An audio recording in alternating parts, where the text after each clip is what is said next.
Viewers, welcome back to our political forum. We're here in New South Wales, Australia, based in Sydney, and our main topic for discussion today was we are looking at the riots in Africa with the main emphasis on Uganda. If you have just joined us, we have had a very good look at Africa as a whole. We have looked at the causes, the fundamental causes of these riots that start small as demonstrations and end up into riots, and we have discussed what the implication of this, especially to African governments. Right now, we are going straight on to look at the effects of some of these riots. As you may know, members on the platform, we've seen governments being overthrown in some African countries, and not to mention Egypt and Libya and others. We have seen people lose their lives in so many ways. We have seen a lot of suffering and an increase in poverty, to mention but a few. I'll start with you, Tony, since you really want to look at it as a general thing before coming it down to Africa. What is the main impact of some of these riots on the whole of Africa as a continent? The impacts cannot be generally thought to be impacting have a general effect on the continent. It is specialized in a particular country. Okay. Countries that are being having different effects from these impacts.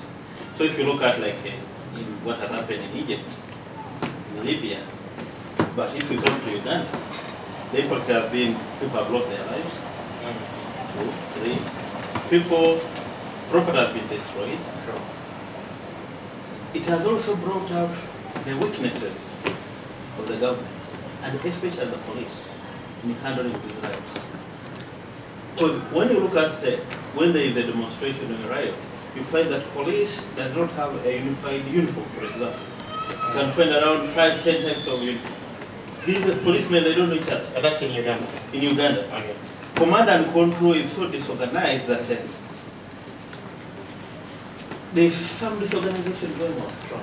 But the whole thing is, we are talking about service delivery. I don't want to, first of all, to blame government for failure to deliver services.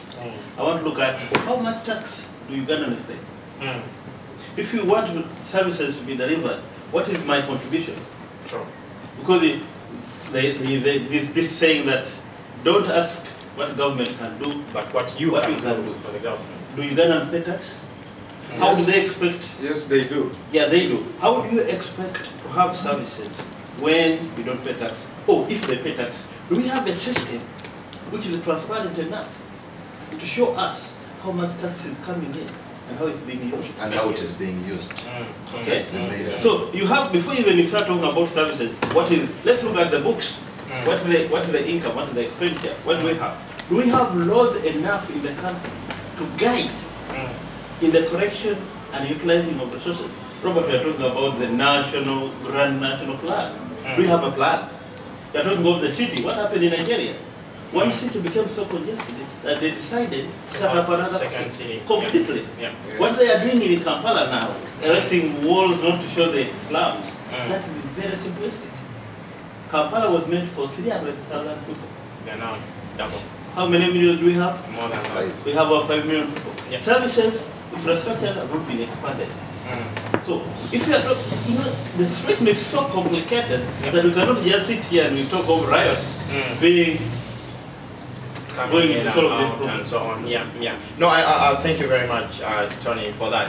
And one of the big, because we're looking at basically effects, one of the effects you brought out to me in summary is the fact that the government is exposed. The government is not only the government, but you're also questioning the people in that country.